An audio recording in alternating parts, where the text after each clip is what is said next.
ॐ वक्रतुण्डमहाकाय सूर्यकोटिसमप्रभ निर्विघ्नं कुरु मे देव सर्वकार्येषु सर्वदा।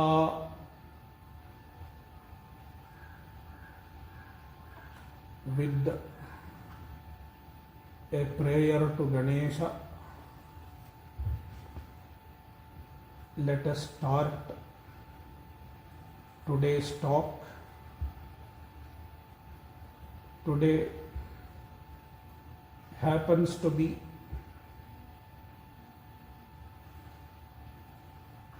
Ganesh Chaturthi.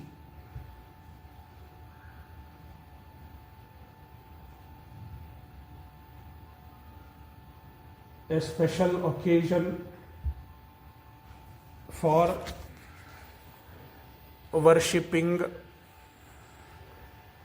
Ganesha.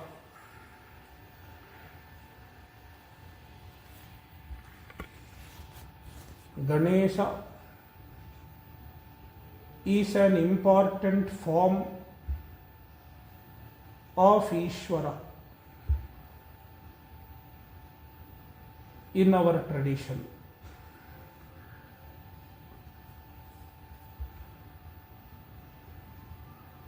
The Ishvara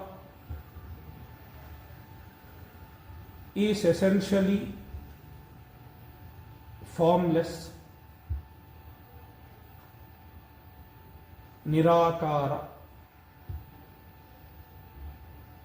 Yet, for the sake of Upasana, for the sake of Bhaktas, the Ishvara takes many forms.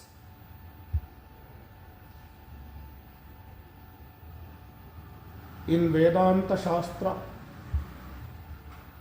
we study that Ishvara is Abhinna Nimitta Upadana Karana. He is both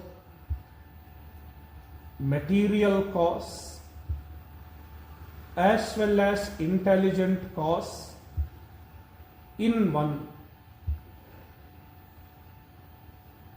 In any other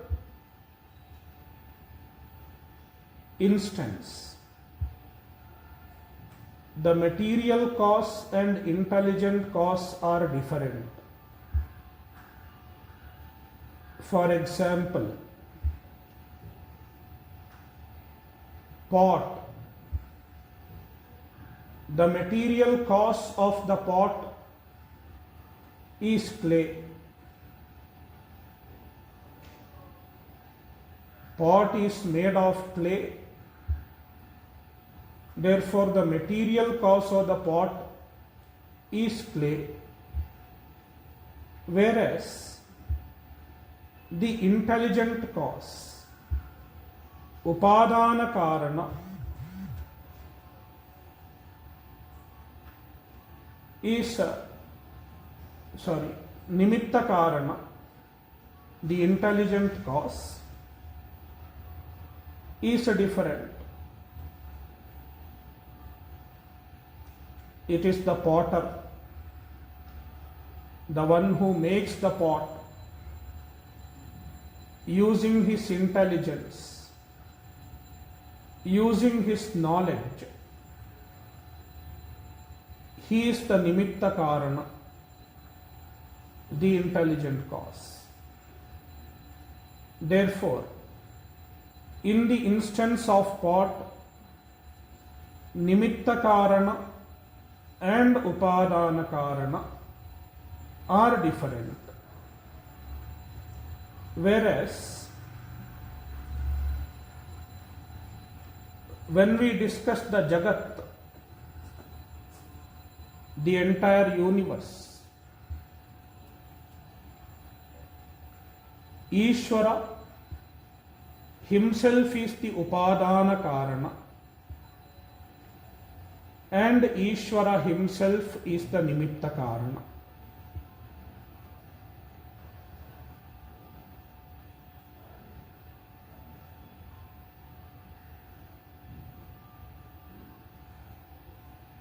Since Ishvara is both Nimitta Karana and Upadana Karana, we can understand that the whole universe is an embodiment of Ishvara himself.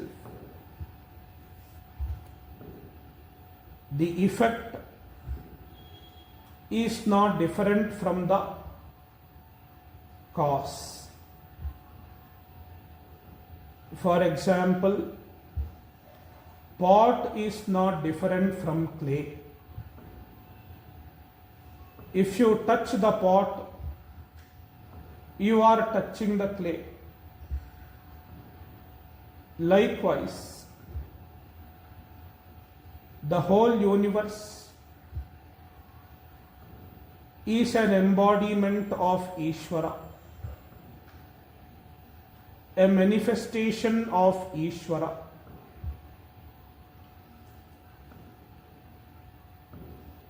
Therefore, we can invoke the Ishvara in any form in the universe. Therefore, in our tradition, in our culture, we worship various objects as divine.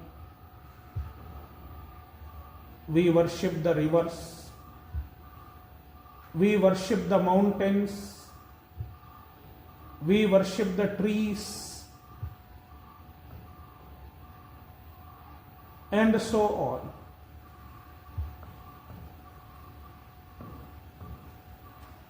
It is because every form in the universe is a manifestation of Ishvara.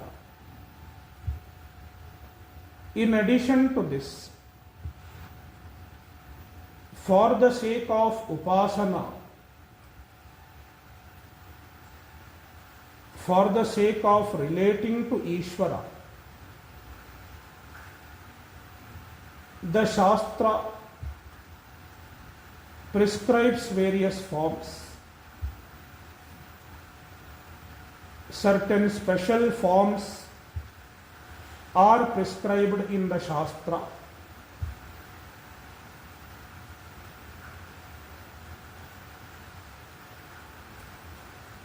Certain forms are described in the Veda itself.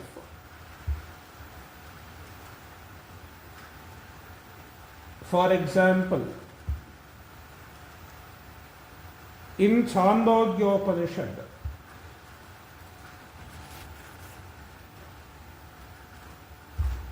there are statements like Hiranyashmashuhu, Hiranyakeshaha, Apranakhat sarva eva suvarnaha, Tasya yatha kapyasam pundarikam eva makshini, ityadi. There is a description of a form of Ishvara. The Ishvara is described as the one who is present in Aditya, the one who is present in the solar disk. And there is a description, Hiranyashmashuhu, his beard is golden, golden beard. Hiranyakeshaha, his hair is golden. Apranakhat sarva eva suvarnaha, up to the nail, he is all gold. A golden anthropomorphic form, a golden human-like form.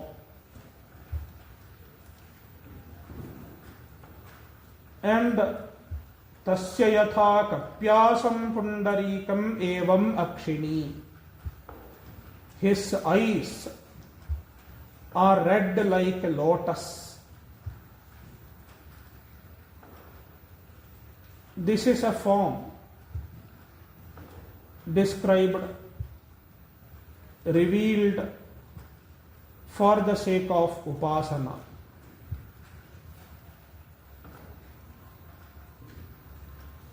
Such forms are found in the Vedas, whereas the Puranas are the texts written by the rishis. They came after the Vedas. The Puranas present even some other forms, some more forms, mainly the Trimurtis, Brahma, Vishnu and Shiva.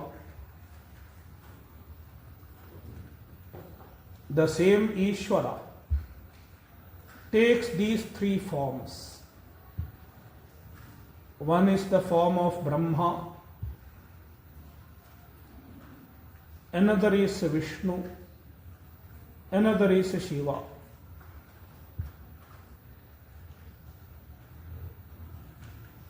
These forms are presented to facilitate the taste of the upasakas. As we know, loko bhinna ruchihi. The tastes of the people vary, even in food. Some people will like idli, some people will like chapati, some people will like bread. The tastes are different, even when it comes to the food. We all eat food, and the food is made of the same earth, same panchabhutas, 5 elements. But all of us eat the same food in different tastes, in different forms. Likewise, even the Ishvara, even though the Ishvara is one and the same,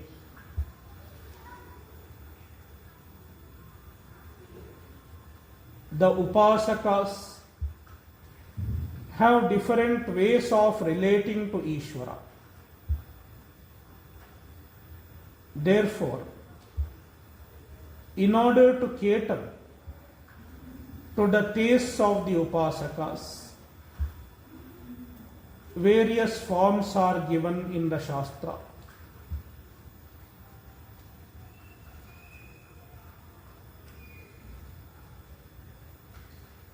Mainly the three Murtis,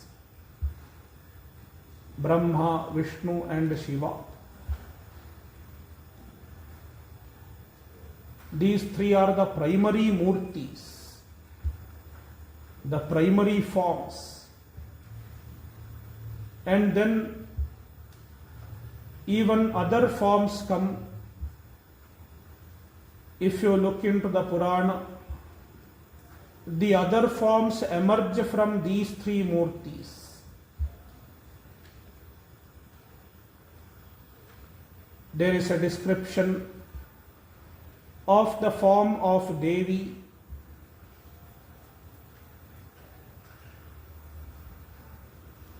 Devi form, Ganesha. Ganesha is another form that is prescribed in detail in the Puranas. And then Kartikeya, etc. We worship all these forms. Some people prefer a particular form. For example, somebody prefers Shiva. He calls himself a devotee of Shiva, Shiva Bhakta. Another person prefers the Vishnu form. He calls himself a devotee of Vishnu. In Sanskrit, the devotee of Shiva is called Shaiva. Shivaha devata asya iti Shaivaha. One who is a devotee of Shiva is a Shaiva. And one who is a devotee of Vishnu is a Vaishnava. Vishnuhu devata asya iti Vaishnavaha. Likewise, some people may like a Shakti. They worship Shakti, meaning Devi. Then they are called Shakta. Shakti hi devata asya iti Shaktaha.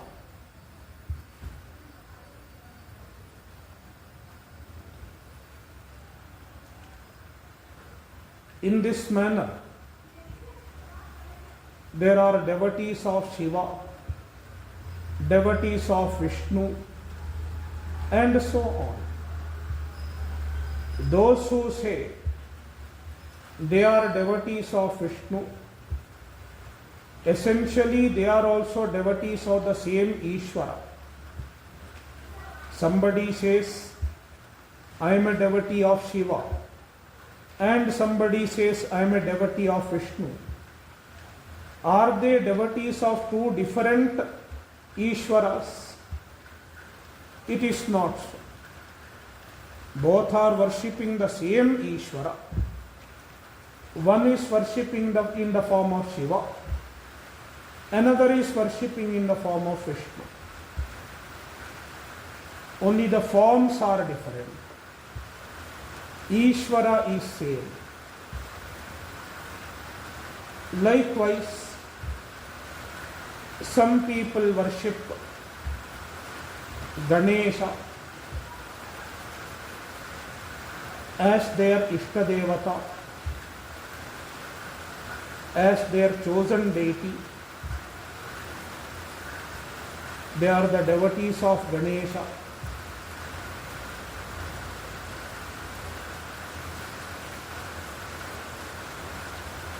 Thus, we worship various forms. Among them, 5 forms are considered principal because they are most widely used, most widely worshipped forms.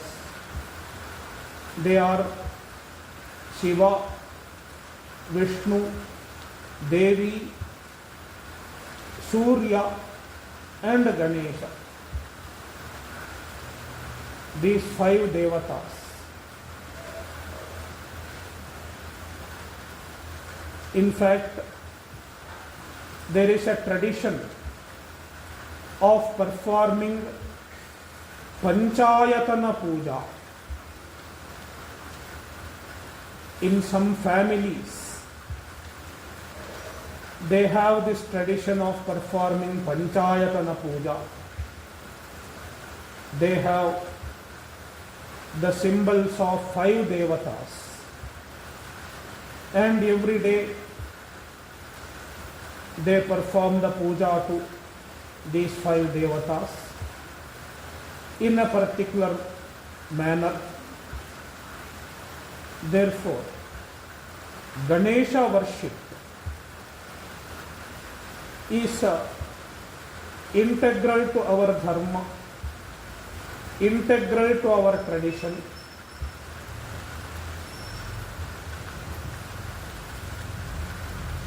Ganesha is worshipped all over India, and I heard Ganesha is worshipped in other countries also, including Japan. Is it true, Yomiko? Yeah. They have their own name for Ganesha. What is Ganesha called in Japan?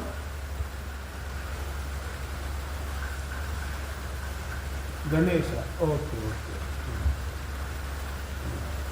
Yeah. So, Ganesha is also described as Ishvara. If you look into a passage in Atharvana Veda called Ganesha Atharva Shirshopanishad, Ganesha is described as the cause of the universe. Sarvam jagadidam tatto jayate, sarvam jagadidam tattastisthati, sarvam jagadidam tvayilayameshyati.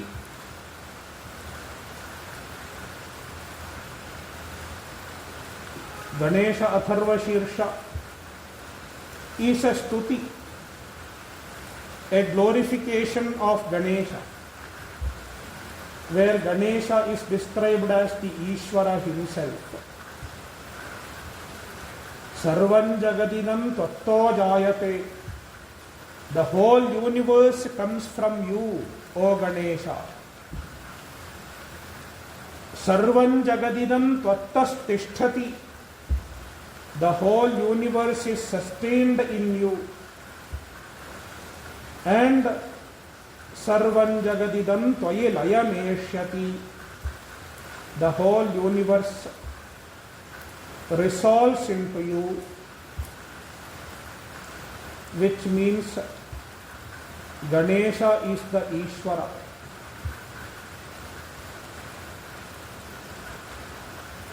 In the Upanishads, the Ishvara is described as the cause of the universe. Yato va imani bhutani jayante, yena jatani jivanti, yat prayantyabhisamvishanti, tad brahma. And the same idea is found in Ganesha Atharva Shirshopanishad. The only difference is, instead of calling Ishvara by the name Brahma, the Atharva Shirshopanishad refers to him as Ganapati. Namaste Ganapataye. Namaste Ganapataye. It starts with the line Namaste Ganapataye. O Ganesha, O Ganapati, I do namaskara to you. And then the Atharva Shirsha says, Tvameva pratyaksham brahmasi. You are the pratyaksha Brahma. You are the Brahman. Tvameva sarvam khalvidam. You are everything. Ityadi. Ganesha is described as the Ishvara, as the Paramatma in the Atharva Shirshopanishad. Now in the Puranas, there are stories regarding Ganesha. How Ganesha was born. There are various stories. One popular story is that Ganesha was made by Parvati. Parvati had to go for bath. When Parvati had to go for bath, there was nobody to guard her. Somebody should stand outside and guard her place. Then Parvati made an image out of the sandal paste. She had applied sandal paste and she removed all the sandal paste and made an image.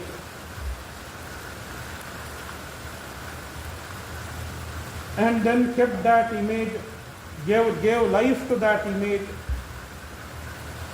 It got life. They talk about something called Sanjeevani Vidya. Sanjeevani Vidya means you can infuse life into anything. Just make a doll and you can infuse life into that doll. They say in the olden days some Siddhas had this ability to infuse life into any non-living being also. Likewise, Parvati infused life into this image that she had made out of her sandal paste. Then she told him, this boy, you stand outside as a guard and don't allow anybody inside. Don't allow anybody to come inside in the house. Then Parvati goes for bath. Then Shiva comes at that time. When Shiva comes, Ganesha doesn't know Shiva because he was just born. He doesn't know his father. He knows only his mother. Then Ganesha does not allow Shiva to enter the house. Then Shiva gets angry. Who is this fellow stopping me from entering my own house? Then there was a fight between Shiva and Ganesha.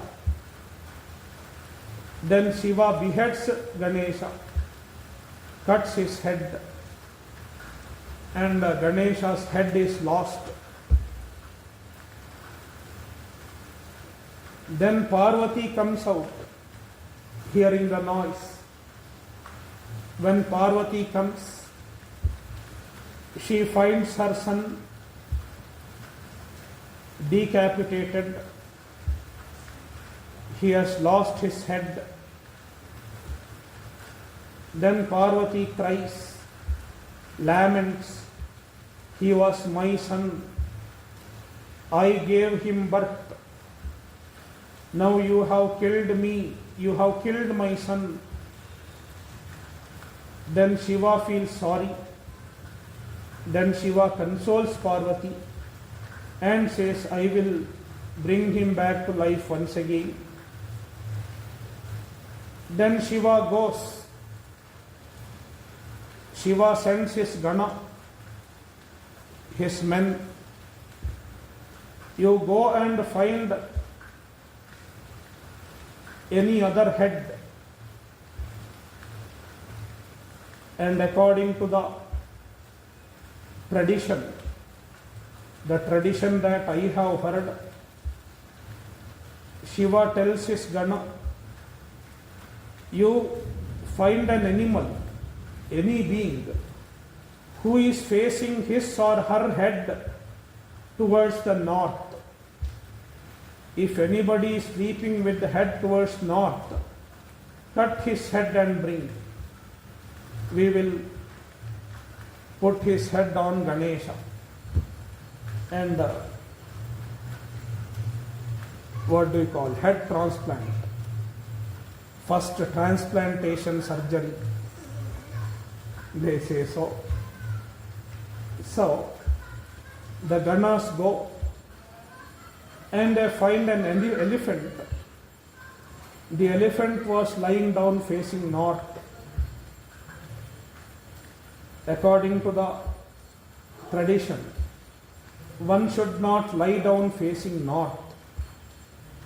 If you are lying down, your head should be towards east, preferably towards east, or south or west, not north.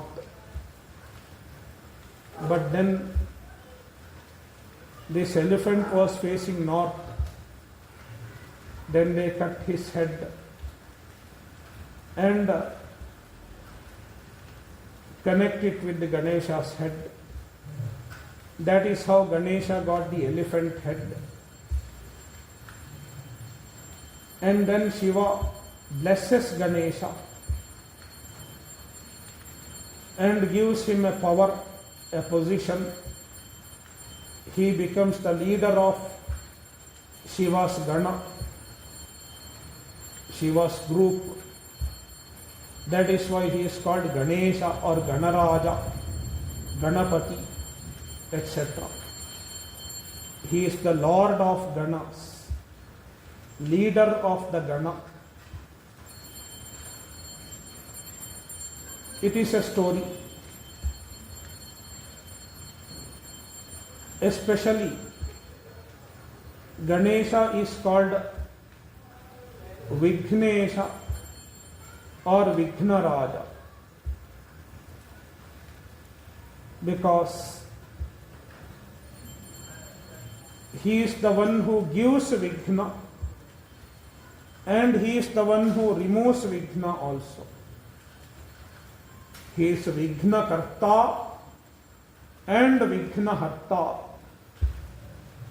He gives Vigna and he also removes the Vigna. Whenever we start a work, whenever we have a pursuit, there are Vignas, there are obstacles. For example, you are traveling from one place to another place. There are obstacles like a traffic jam, etc. In any task, we face vignas, obstacles, impediments, hurdles.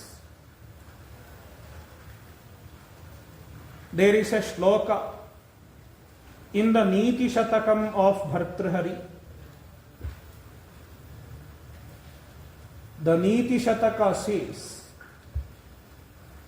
there are three types of people. The lowly ones, the mediocre ones, and the best ones. The Nichaha are the lowly people, not so great people. When they start to do something, if they get Vigna,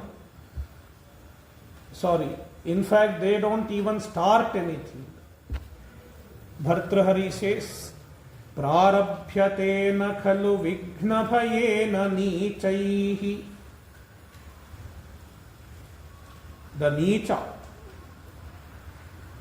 the lesser ones, they don't even start a good thing because they are afraid of Vigna. If I start something, I may get problems. There will be Vignas, there will be obstacles. Therefore, they don't even start a good work. like even Vedanta classes, attending Bhagavad Gita sessions. If you ask such a person, attend Bhagavad Gita session, he will say, if I start, there will be some obstacles. In between, my phone will ring, so I will not attend. So, prarabhyatena khalu vighna bhayena nichaihi. They don't even start any great work. Then there are mediocre ones, madhyamaha. Prarabhya vighna vihata viramanti madhyaha. The madhyaha, the mediocre ones, they may start a job, but in between, when they find problems, when they find obstacles, they give up. There are many problems, I cannot complete it, they give up. Whereas the best ones, vignaif punah punarapi pratihanyamanaha prarabdhamuttama janana parityajanti. The best ones, uttamaha, they are obstructed again and again by Vighna. One by one the Vignas may come, obstacles may come, but they don't stop. They don't give up. Somehow or the other, they overcome the obstacles and try to complete their task, try to achieve their goal. Therefore, we should not give up when there is a Vighna, when there is an obstacle.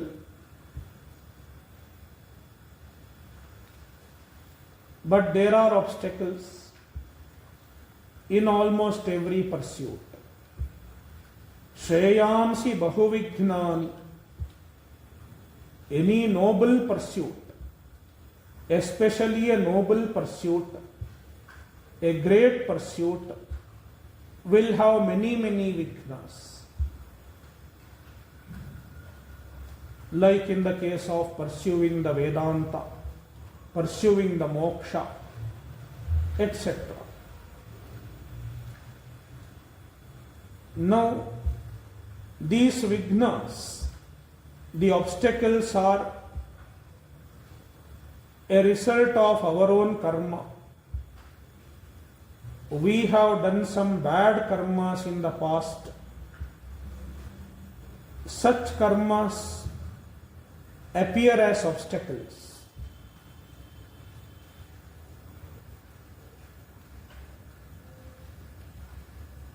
A way to get rid of these obstacles is to get the divine help, the help of Ishvara. If we pray to Ishvara, especially in the form of Ganesha,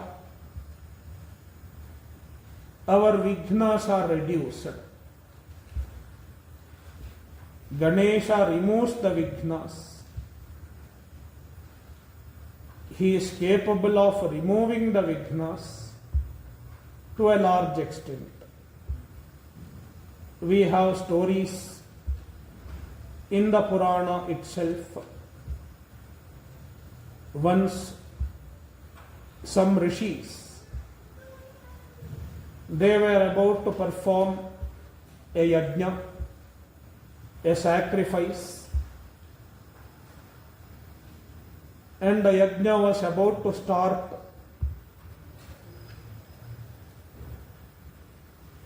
As a custom, we have to worship Ganesha in the beginning of any good action. Whatever we start with the prayer to Ganesha. Even our classes, they start with the prayer to Ganesha.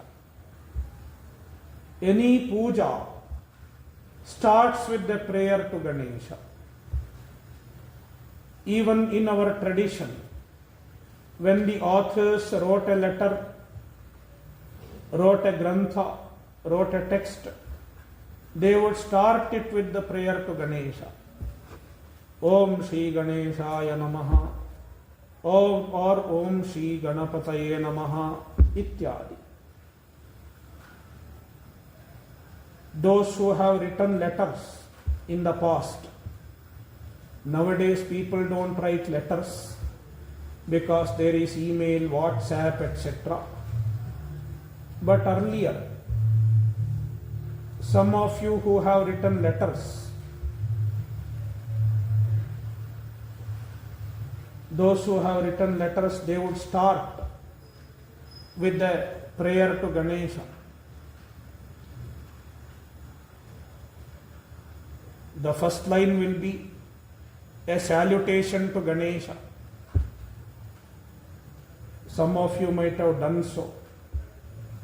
Even a personal letter. Therefore, in our tradition, we first worship Ganesha before doing anything to ward off the Vighna, to alleviate the Vighna. But the rishis who started the sacrifice did not pray to Ganesha. They started the sacrifice without prayer to Ganesha. Then Ganesha brought about the Vighna through rain. There was heavy rain and there was Vighna, obstacle to the sacrifice. The fire could not burn and so on. Then finally the rishis understood, we have not worshipped Ganesha. That is why Vighna is happening. Obstacles are coming. Then they remembered Ganesha and worshipped Ganesha. Then Ganesha removed the Vighna and they could perform the sacrifice. They could complete the sacrifice. This is a story. Therefore, in order to get rid of Vighna, in order to be free from Vighna, we worship Ganesha.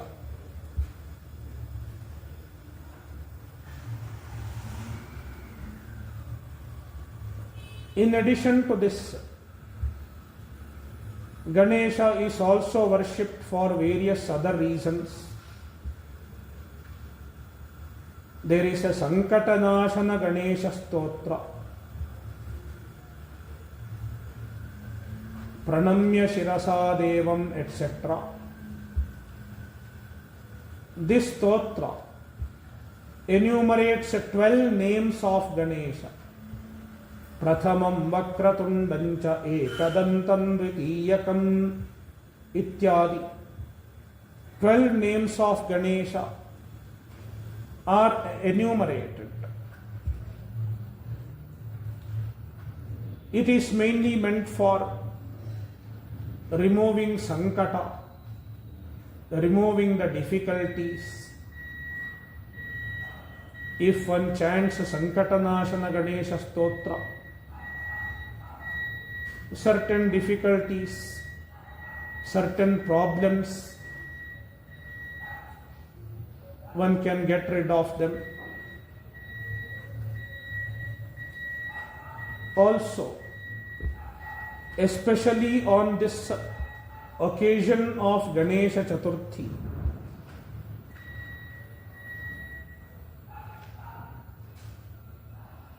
there are certain ways of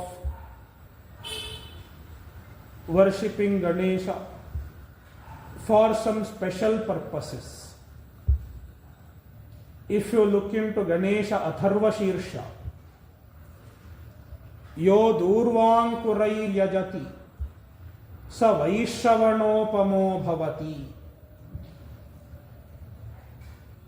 If one worships Ganesha with Durvankura, Durvankura means a type of grass, Durva grass.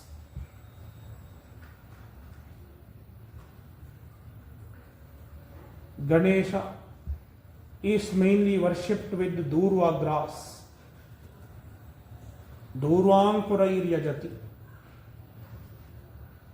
If anybody worships Ganesha with the Durvankura, the grass, the special grass which is used to worship Ganesha, then he becomes Vaishravanopama. Vaishravanopama means he becomes wealthy, like Kubera. Kubera is considered the wealthiest person. Therefore, Ganesha is worshipped for wealth also.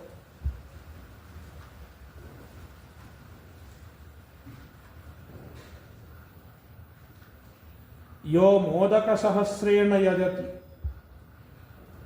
sa vanchita phalamavapnoti. If one worships Ganesha with the modaka sahasra, 1000 modakas, 1000 sweets, then he gets any desired results, etc. There are special ways of worshipping Ganesha for some special results. Now, why should a mumukshu worship Ganesha? Most of the people who join this session, they are mumukshus. They are interested in moksha. Why should they worship Ganesha? We worship Ganesha for the sake of Chitta Shuddhi. Chitta Shuddhyartham.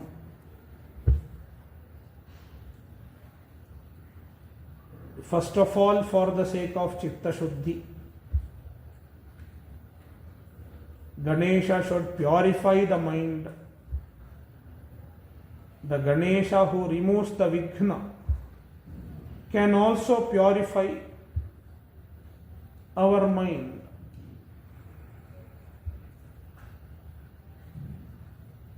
It is the main purpose a mumukshu worships Ganesha for. And also, in the pursuit of moksha,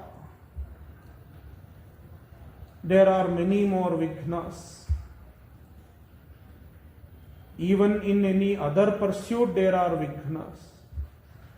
But in the pursuit of moksha, the Vighnas are many more, much more. In order to be free from any such Vighna, in the pursuit of moksha, in the pursuit of self-knowledge, we pray to Ganesha. On this occasion, let us all pray to Ganesha. May Bhagavan, in the form of Ganesha, in the form of Siddhi Vinayaka, bless all of us.